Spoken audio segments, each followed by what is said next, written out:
The world has never seen greater devotion, determination, and self-sacrifice that has been displayed by the Russian people under the leadership of Joseph Stalin. In 1943, President Franklin D. Roosevelt, Prime Minister Winston Churchill, and Soviet Union leader Joseph Stalin gathered in Tehran, Iran to establish a compromise following a conflict of tensions between the countries amidst World War II. Despite having different ideologies, they put aside their differences and decided to work together. The Tehran Conference was an essential event in the war that unified the three countries to create a Western front that directly led to the victory over Nazi Germany and the Axis powers.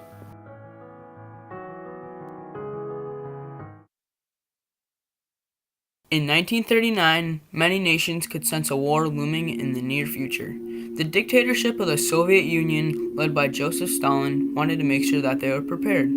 Since the war would be taking place in Europe, the Soviet Union would inevitably be involved in the war. Stalin had the options of working with France and anti-communist Britain, or working with another dictator in Adolf Hitler and Nazi Germany. Stalin's top generals first met in Moscow with the British-French powers to discuss a pact between the three countries in the upcoming war. After a delay in response from the British-French representatives, Stalin and Foreign Minister Vyacheslav Molotov decided to meet with the Foreign Minister of Germany, Joachim von Ribbentrop, to negotiate a non-aggression pact. The pact stated that the Nazis and the Soviet Union would not engage in conflict for the next decade. The Soviets accepted this pact and sided with the Nazis. The agreement was called the Molotov-Ribbentrop Pact. This pact paved the way for the invasion of Poland and the outbreak of World War II. Many Americans heard about the pact from the press, and it gave them an unsettled feeling about the state of the Soviet Union. They had good reason to be concerned, considering both countries were run by unpredictable and oppressive dictators. In February of 1940, President Roosevelt addressed the delegates of the American Youth Congress as he condemned the Soviet Union, calling them out for their indiscriminate killings and the brutal rule that they are led by. A dictatorship as absolute as any other dictatorship in the world. It has allied itself with another dictatorship. As this pact caused a mass expansion of Nazi Germany, the United States started to feel uneasy, as their top priority was to defend their nation. In response, on January 10, 1941, United States Representative John McCormack proposed a bill to Congress that aimed to lend lease such as weapons, aircrafts, vessels, boats, machinery, and other military aid to countries deemed vital to the defense of the United States. Following 2 months of congressional debate, the Lend-Lease Act was passed. This act eventually gave $50 billion of aid to allied countries throughout the war. As the Lend-Lease Act was put into place, a power-hungry Adolf Hitler was looking for more land to invade, and he saw no more help in the Soviet Union. Shortly after, in June of 1941, Nazi Germany launched Operation Barbarossa, in which they dishonored their pact and turned against the Soviet Union in search for world domination. The Soviet Union immediately became an allied power, and they were quickly given access to the Lend-Lease program from America. Later on, as President Roosevelt thought they were in the clear of sending actual troops to Europe, disaster struck. The U.S. naval base of Pearl Harbor was attacked by Japan, forcing the U.S. to declare war on Japan and join the war in the Pacific, as the Axis powers believed that having America in both the Pacific and Europe would make the U.S. immensely weaker. The Axis powers came to a mutual decision to have the Nazis gain another new opponent and declare war on the U.S. As the Soviet Union was previously aligned with the Axis powers, many people across America believed that Stalin and the Soviet Union should not be trusted. This sparked conflict between the countries, since America had no prior experience working with the harsh dictatorship of the Soviet Union. To settle tensions, President Roosevelt pushed for a meeting in Europe with Prime Minister Churchill and Premier Stalin. However, Stalin's presence was needed in the Soviet Union, as the Red Army was fighting their most monumental battle in Stalingrad. Therefore, FDR, Stalin, and Churchill had to compromise on a different date. After a Soviet victory in Stalingrad, the leaders decided to meet in Tehran, Iran, to discuss matters of the war. As the leaders gathered in Tehran on November 28, 1944, each side had many objectives in mind. However, the leaders would have to compromise their ideas to get their objectives approved. Stalin's hard-headed negotiation strategies were very well known going into the conference.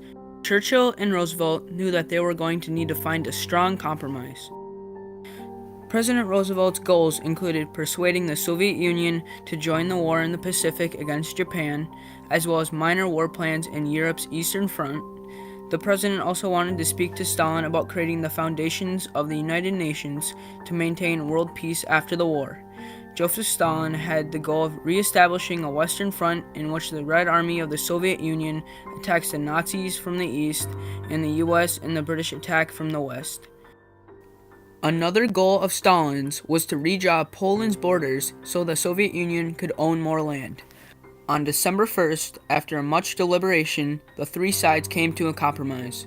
They decided to set up a western offensive in France to give Stalin almost all of eastern Poland and a decision to push for Turkey to become an ally. Behind closed doors, Stalin and Roosevelt decided that the United Nations should have 4 policemen in China, Britain, Russia, and America to promote international peace and security. Large and small, whose peoples in heart and mind are dedicated, as are our own peoples, to the elimination of tyranny and slavery, oppression and intolerance. We look with confidence to the day when all the people of the world may live free lives, untouched by tyranny, and according to their own varying desires and their own consciences. Signed, Roosevelt, Stalin, Churchill. After the conference, the Allied powers immediately started to plan the creation of a second front. Their plan, codenamed Operation Overlord, set to open the second front on the beaches of Normandy in France. The plan was highly successful and largely thought to be the main turning point of the war. As an Allied victory was destined, Stalin, Churchill, and Roosevelt decided to meet once again in Yalta, Russia. In this conference, Stalin finalized the decision to enter the war in the Pacific, as well as agreeing to host free elections in Germany, although he had no intention of keeping his pledge. After FDR's death in April of 1945, relations were never the same. As the war came to an end, the lack of the common enemy and the untrustworthiness that President Truman had with Stalin's ideologies drew the US and Soviet Union apart. Truman decided to disclose Project Manhattan to Churchill, but withhold the information from Stalin. After the dropping of the bomb in Hiroshima, tensions continued to rise, but the agreement made by the Soviet Union in the Tehran Conference still prevailed. On August 8, 1945, the Soviet Union invaded the Japanese city of Manchuria. As Japan still failed to surrender, the US launched their second attack as they dropped their second atomic bomb on the Japanese city of Nagasaki. As Japan believed that the US would treat them better in post-war reconstruction, they opted to surrender to America and the other Allied powers. Soon after the war, the United Nations was put into place. Similar to Roosevelt's proposal of 4 global policemen, the UN adopted a Security Council originally composed of France, Britain, the Soviet Union, China, and America. This council was put into place to promote Roosevelt's wish for international peace and security. After World War II, the prior cooperation that the US had shown with the Soviet Union could never be recovered, as their relations had fallen apart. The separation that both countries formed in the post-Roosevelt era proved too much. Both countries wanted to show who had more power by wasting $11 trillion on nuclear weapons that would never be used in a 45-year Cold War. Although the consequences of immediate post-war tensions almost proved deadly, the cooperation that Roosevelt showed Stalin in World War II had tremendous results that are still seen today. If it wasn't for their willingness to work together during the Tehran Conference, the Nazis would still be under control of Germany.